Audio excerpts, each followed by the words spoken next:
Hey team, welcome to this episode of Lessons Learned in Leadership.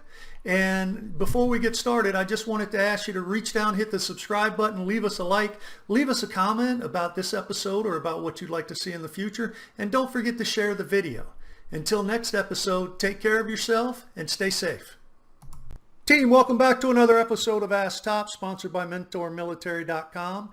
And today for Lessons Learned in Leadership, we've got a very special guest, 15th Sergeant Major of the Army, Sergeant Major Dailey.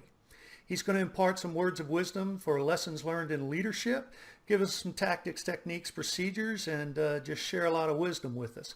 SMA, how you doing today? Mark, I'm doing great. I hope you're doing well, and appreciate the opportunity to come on the show and have a little discussion with you today about leadership. So thank you. We appreciate it, and let's start it out by telling us a little bit about yourself. We see the standard bio, but talk to me about the leader or the soldier behind the uniform, the person behind the uniform. Yeah, absolutely, Mark. I can't tell the story without talking about why I joined the Army, and that was because I was inspired to do so by my father, who served for only a few years during the Vietnam era, but both my grandfathers served in World War II, and my brother joined the Army before me, but he's just stayed a couple of years too. But I came from a small town in northeastern Pennsylvania. I always like to say there was only three options for me growing up. And this time there was a huge recession in the industrial base in America, and pretty much coal mine, moonshine, or move on down the line. So that's what I chose to do, move on down the line. And my father always told us when we were young that he wished he would have stayed in the Army, and it was a great place to get him started. And boy, did it become true, because I had a wonderful career, of which I am blessed, not for necessarily my own achievements, but for those of others who mentored me, groomed me, and developed me into the leader and non-commissioned officer I became. How about your family, SMA? Yeah, thanks for asking. So I am proudly married to what I call my starter wife. She hates when I say that, but it's true. We are both from the same hometown. We were not high school sweethearts. She's a few years older than me. It's an interesting story. She was actually my best friend's older sister. After my first tour in Germany, I came home after Desert Storm, and I was PCSing to Fort Riley, Kansas. And I went to go pick my best friend up to go fishing, and opened the door and fell in love, literally, in a moment. And I was married to her just a few weeks later. And we have been together for 28 years. Holy cow. It's the best decision I ever made in my life. And the credit for everything I've done in my life, I can honestly say she is the willpower and the drive behind everything the Dailey family has achieved. And she gave me the greatest gift in the world, which was a son. He is a fine boy. He's 25 years old now, and he, I am proud to say, is a no-kidding rocket scientist. He's a mechanical and an aerospace engineer, and he works for Boeing Corporation's Space Division, and is actually working on parts of the rocket that's going to take us back to the moon and hopefully Mars someday. So I'm real proud of my son, Dakota, and I'm real proud of the small but loving family that I've had. That's awesome. Mm-hmm. It's always good to hear the good news stories. Yeah. And I've still got a starter wife of 39 years. We've been together 44. We met when we were 11 and 12. Congratulations. That's a huge accomplishment. Yeah, well, she put up with a lot. Back to the good news stories, Mark. During my retirement speech as the SMA, I said, boy, I'm glad my son turned out all right, because when you only have one, they can't be a knucklehead. Well, I'm blessed. He's a highly intelligent man, and it's all due to the credit of my wife, who really raised him. I hate to say this, but predominantly as a single mother through all my deployments. And she did a phenomenal job on her own, and that's the power of our Army families. It's hard to imagine being separated from your family through a 30-year career, for almost 10 of it. And she develops a son to become the great young man he is today. So, all right, let's as leaders, typically our soldiers tend to bestow upon us nicknames. Did you have a nickname bestowed upon you during your career?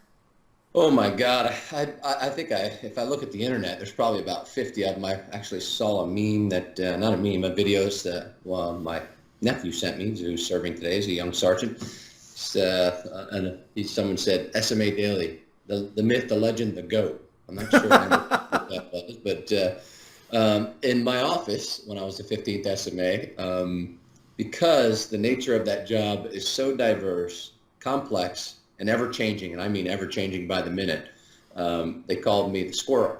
They were like, squirrel, squirrel, because they always had to follow me around.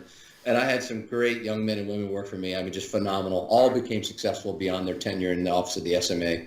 But they would joke at the fact that I always say, "Where's my hat?" They'd be like, "Right here." So make sure. Your mind's going in a million directions. You're trying to get a lot done in a short amount of time. And so I guess there's a few of them. I've been called the Energizer Bunny, a few others, because I'm always very active and motivated and PT. But I'm sure that our listeners out there could come up with many more they've heard about me, which is all in good fun and actually something that I encourage.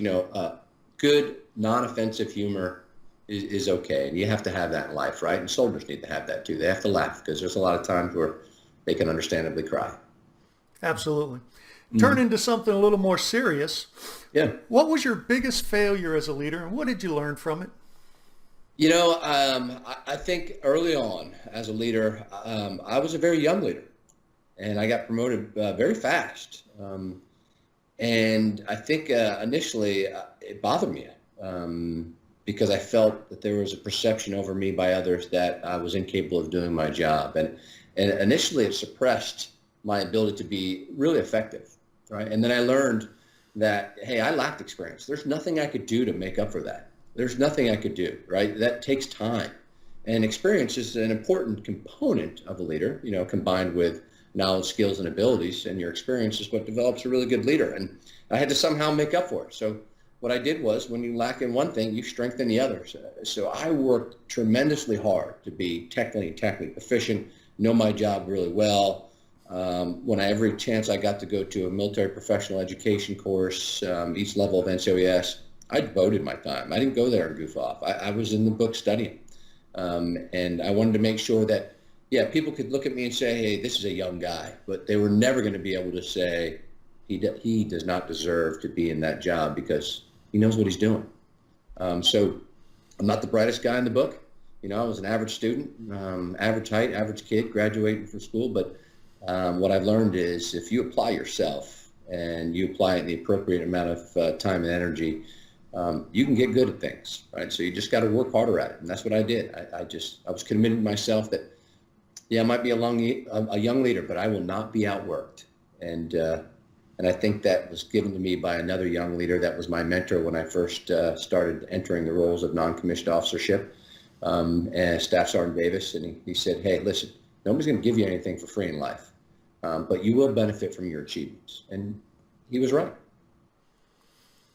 As leaders, we spend, what's the saying? You spend 80% of your time with 20% of your soldiers, something like that. Yeah. But we tend to know a lot more about our substandard performers than we know about our high-speed individuals.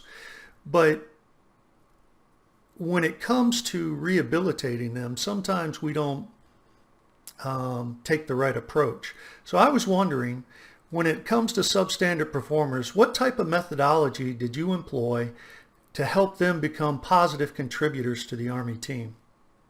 Yeah, it's a great question. I'll use a personal example as one. We have to, as non-commissioned officers, instill disciplines and hold standards. And sometimes that requires us to make tough decisions that are not in the best interest of your soldiers, recommending Uniform Code of Military Justice punishment or even chapter. And unfortunately, I've had to do that several times throughout my career. But I'll tell you, and I don't know if there's a secret sauce to it. But every once in a while, you look at a soldier that makes mistakes. And inherently, we all do. We all make mistakes, right? Some of them are deliberate decision processes that lead to unfortunate events to an individual's life. But, when you're young, we're all experimental learners by nature, right? It's simple to watch. As a young child, your parents could tell you how much that little flame is hot, but for some reason, you got to touch it before you realize it is, right? And that's just the nature, because we're humans. We're not perfect. And I had a young soldier that got himself in trouble, got mixed up with what I call a detrimental support network, a young lady that was leading him astray. And right before our deployment to Iraq, he decided to follow this young girl away from the base and not return to work. And it was about 29th day of being AWOL. We finally got a hold of him and talked some sense into him, and he came back. And we all sat around the table and said, what are we going to do? This was a high-performing young soldier. I mean, an absolutely high-performing young soldier. Phenomenal in all regards until this incident, but a very serious one, right? So being AWOL for 29 days is not something you could just go, well, you didn't show up for formation this morning.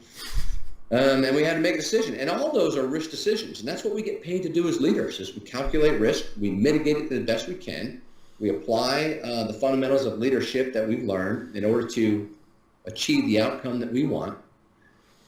And then we execute, right? It's what we do in combat. We prepare the best we can, but there is risk in combat. So we made a decision. And I said, you know what? I think we should take a chance on this young man. And we made the right decision, because a few years later, that individual won 2 Best Ranger competitions, came second in a third, made first sergeant, and I probably well on his way to make sergeant major today. And his soldiers, when he was a first sergeant, I personally talked to him as the SMA, that he was one of the finest examples of a leader that they could ask for. Now, that doesn't always happen that way. Sometimes it goes downhill, and you got to make tough decisions. My advice is, and Mark, to really get into the core of your question is empathy is a leadership trait that's inside of our leadership manual for a reason, right? We have to maintain discipline standards. We're an organization that is held in high regard by the people we are paid to protect, and our job as non-commissioned officers is to hold those standards. But every once in a while, you got to look at an individual, and you have to make a decision. Is this someone that I can apply the appropriate leadership measures to, and they will reform, and or not? And that's a leadership judgment and a call that can only be made by the person that has firsthand knowledge, that direct supervisor. That's why I always took so much merit all throughout my career after that incident of listening to the squad leader, the platoon sergeant, the first sergeant, when recommending courses of action for UCMJ or separation actions to the battalion commander or the brigade commander. Because they're the ones who really work with that individual, and they're also the ones responsible for their rise or fall. So I would say there is no secret sauce to understanding human behavior. What you have to do is you have to invest in it. And you can't make those decisions rashly, and you shouldn't be making them if you don't know the individual from left to right, front to back. And you should take the advice of these young leaders, because that's what we have to do when we're on the battlefield. When you send that squad leader out on patrol, you're not going to be there to help them in most cases. So you got to trust them. So I would say that, sometimes you got to give those soldiers a chance, and sometimes you got to know as a leader when it's time to uphold the standards and discipline of the United States Army. All right. It's always good to have one of those success stories. I mean, I think we've all had a few, but we've also had a few of the bad experiences as well. What is the best piece of advice you ever received from a mentor, and how did you apply it? Yeah, and I've had several mentors. Many of them not superior to me, too. I had mentors when I was a sergeant of the Army that were of lesser rank. I think the best piece of advice that I've ever received was avoiding hubris. What's the opposite of hubris? Is humility, right? Remaining humble. What do I mean by that? I was told just never, ever, ever forget that you're just a soldier. No matter what rank you are, you're still just a soldier. Now, you have responsibilities. You have inherent authorities within each of your positions as you ascend through the ranks, but you're no better or no worse than anybody else in the organization. And although that you have to tell people what to do, doesn't mean you have to treat them any differently than you would treat yourself. They'll follow you if they respect you. They'll follow you because you have authority. But the true definition of leadership is not just getting people to do something and telling them to do things. The true definition of military leadership, we provide motivation, direction, and purpose. But the art of leadership is getting organizations and people to do things, and on their own accord, they feel guilty for not achieving the outcomes of the organization. How do you achieve that? You can't do it through intimidation, because that's short-lived, and that's how toxic leaders fail. They get results, but then it's not long sustaining. You got to do it through hard work. You got to build teamwork and trust between individuals. And I was fortunate to be in several units and work for a person that retired as a 4-star general that was phenomenal at that. And that was General David Perkins.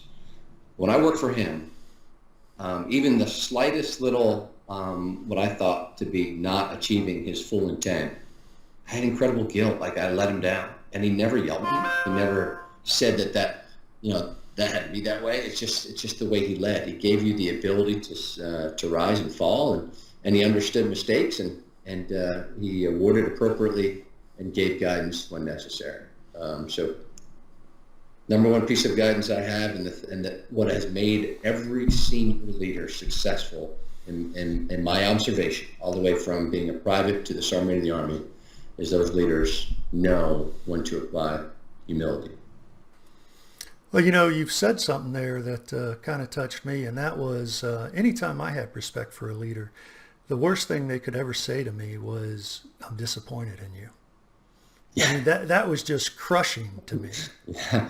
Mark, I remember I was talking to a group of my first sergeants as a battalion CSM, and after the meeting, one of the first sergeants came back to me and said, "I wish you would have just yelled at us."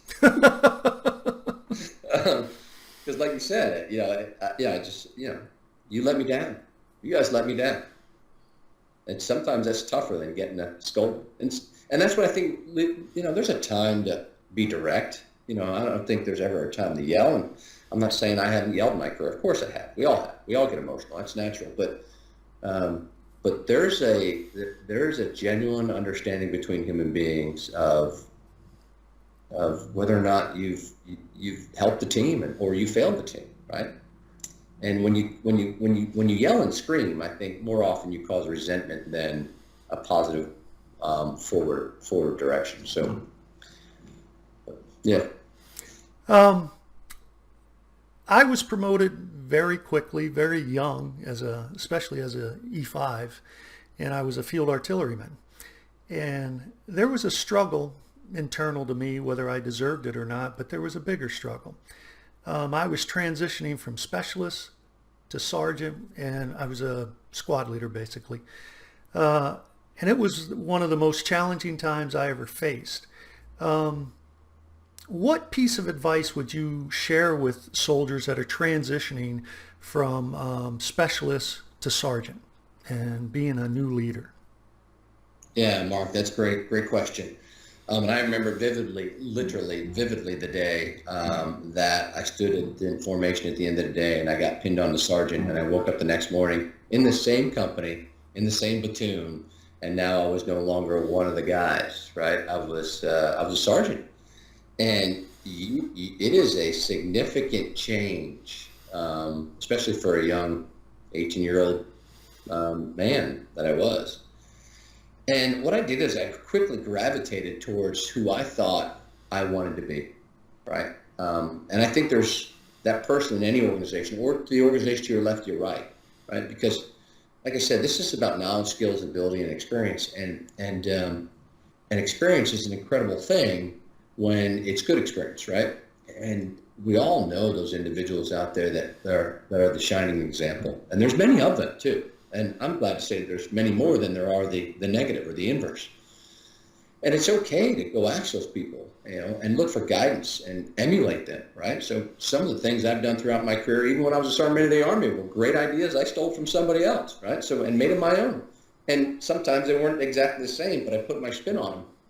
And I think that's key. The Army is an organization. It's not made. It's made up of people, but it's not one person. And I think all too often, many young leaders don't take the opportunity to seek mentorship and guidance. It's there for the taking.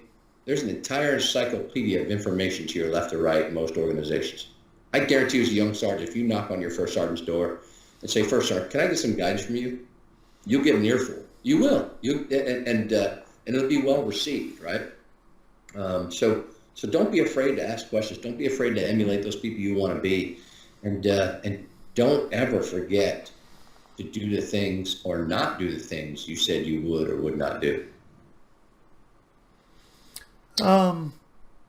Yeah, I think that we're doing a better job now of talking about mentorship and encouraging people to go seek out mentors and coaches. I think we're doing a better job there. And you're right. What I found is when you approach someone and you say, hey, I need some help, most people just want to help.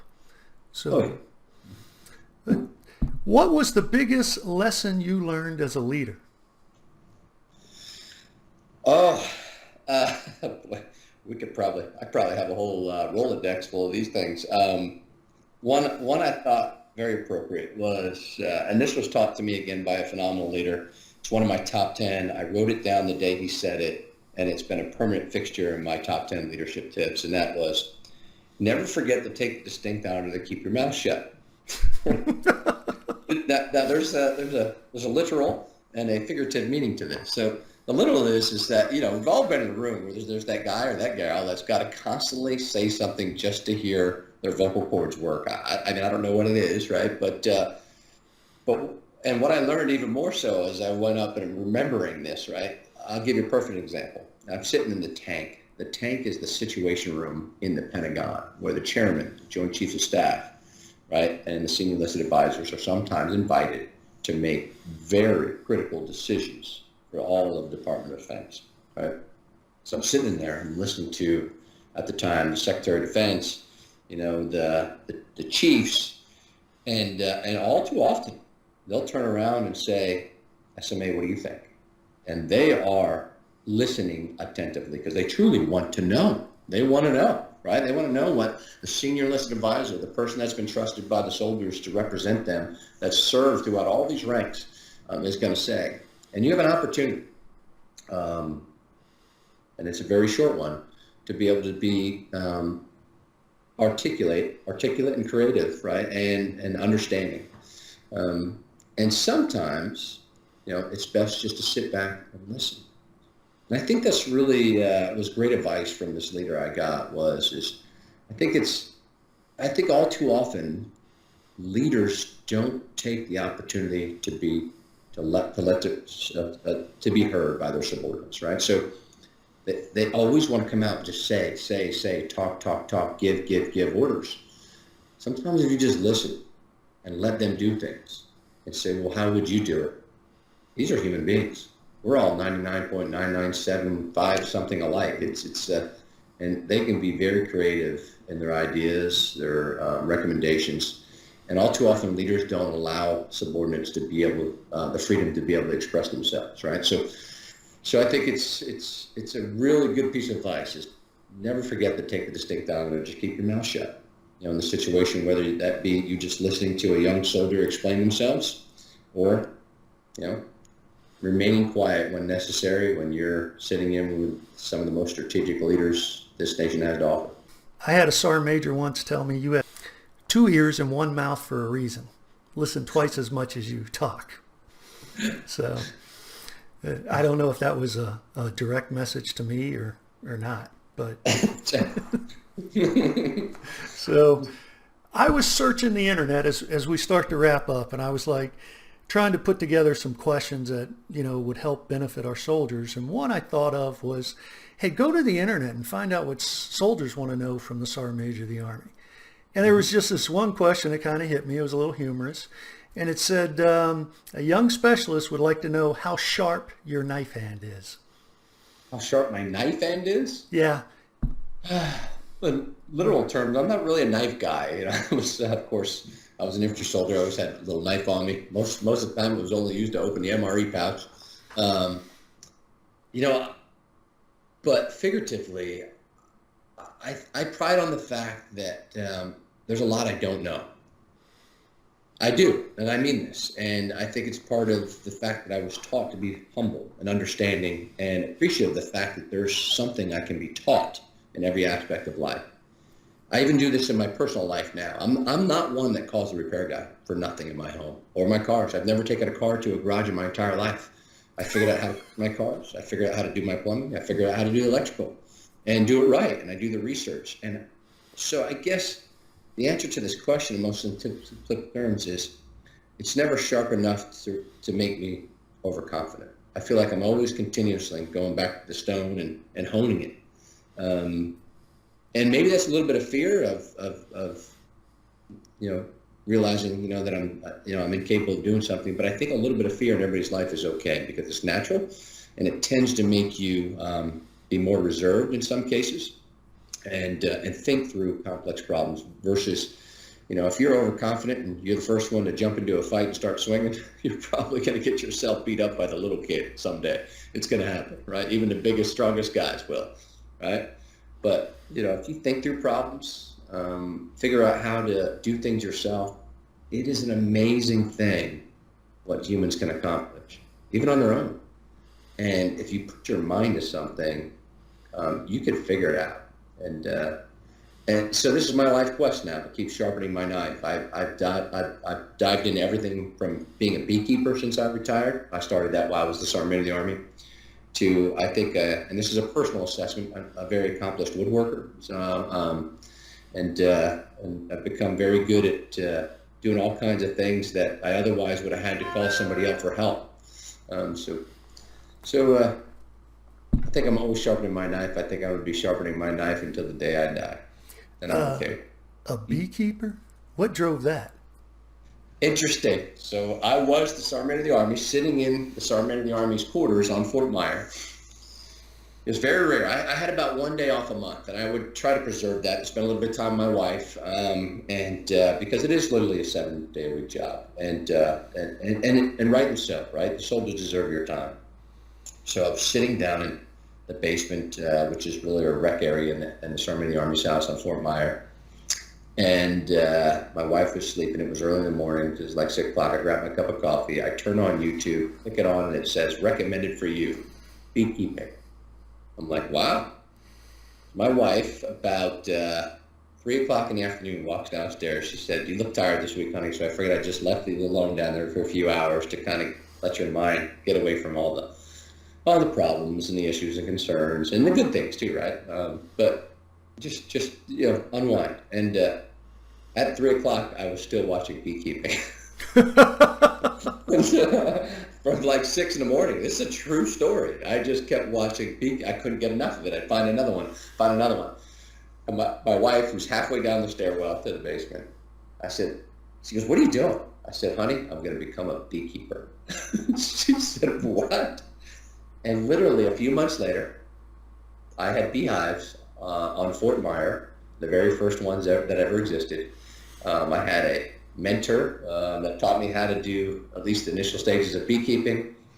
And within 1 year, I had 80 pounds of honey out of 2 hives that were off my balcony at Fort Myer. It was, and it was something that, of course, I care about nature. I care about the world. And I really realized, how complex our ecosystem is when I became a beekeeper, and how it all intricately comes together. And I also learned that bees actually know who you are and appreciate the fact that they have a beekeeper. I shouldn't say appreciate it, but they understand who the beekeeper is. So it got to the point where I could go out there, and I had a hive. My 2 hives had roughly 100,000 bees, and I would wear nothing, and I could open them up and put them all in my hands, and they wouldn't sting me.